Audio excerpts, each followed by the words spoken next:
Good morning, everybody. This is Mr. Silvera here, principal of Joseph Case Junior High School, coming to you with the Monday edition. It is Backyard Enrichment number 48 on June 8th. I hope everybody had a great weekend. Certainly had some good weather, a little bit of rain showers mixed in here and there, but overall pretty good.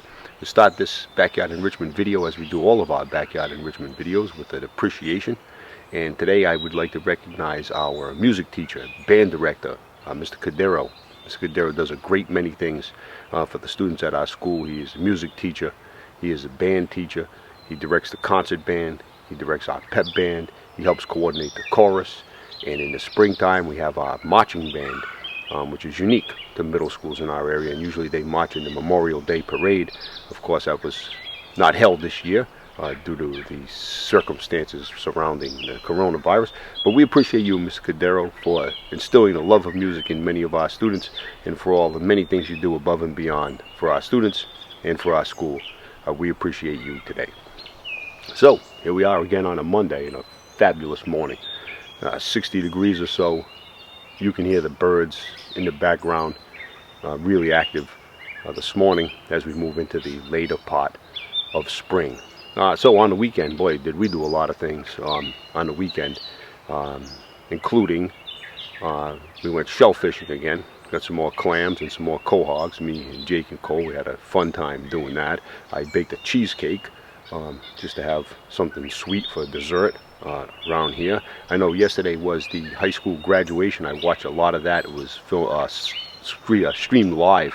And I watched a lot of that. It was great the way they put that together remotely for the students to be able to come, walk across the stage and get their diploma. Congratulations to all of the members of the class of 2020. We took to playing something we used to do a lot of, Mario Kart on the Wii. It's a fun thing to do as a change of pace from the cards after dinner, so we did that a couple times. Jake and Cole are much better than Mr. and Mrs. Silvera when it comes to that. I win a couple races. But overall, I think Jake and Cole tend to be the most successful at that. So that's a weekend snapshot of the things we did. It was a lot of fun, and enjoy some quality family time.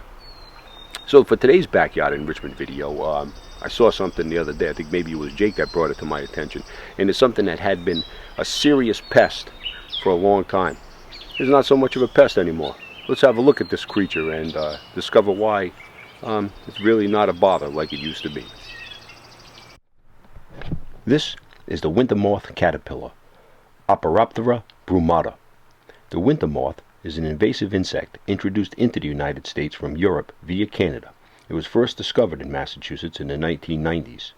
Winter moth caterpillars are highly efficient tree defoliators, often stripping the leaves of oaks, maples, and other hardwood trees, as well as fruit trees and many bushes. They can wreak havoc in our community.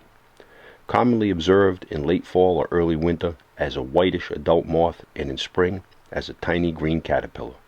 The adult winter moths emerge from the ground in November or December, but only the male is able to fly.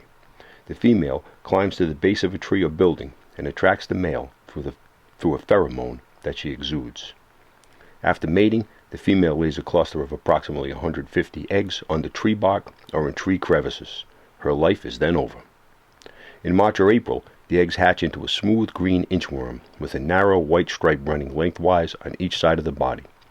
The caterpillar spins a strand of silk, which with the help of air takes it into the tree canopies in a dispersal method known as ballooning.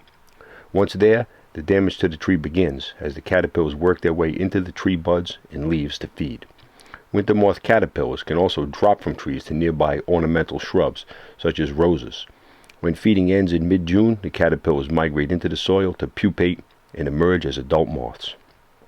In 2005, the winter moth was spreading fast in our area and other areas in eastern New England. Entomologists at UMass Amherst introduced a parasitic fly known as Sesenus albicans to areas where the winter moth had established its leaf-eating ways. This fly had reduced the winter moth populations in Nova Scotia and British Columbia in Canada. The flies attack only winter moths in an approach called biological control.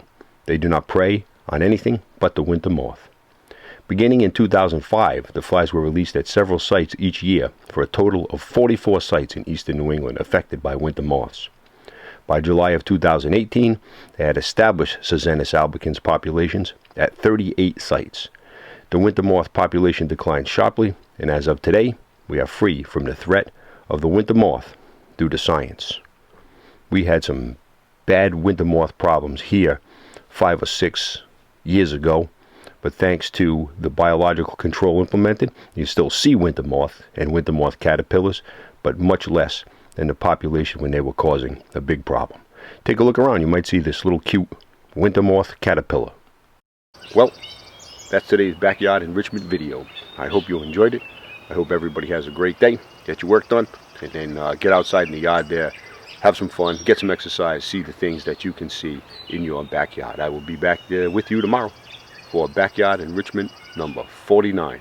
Have a great day, everybody. We are all Cardinals. We are all in this together. Thanks.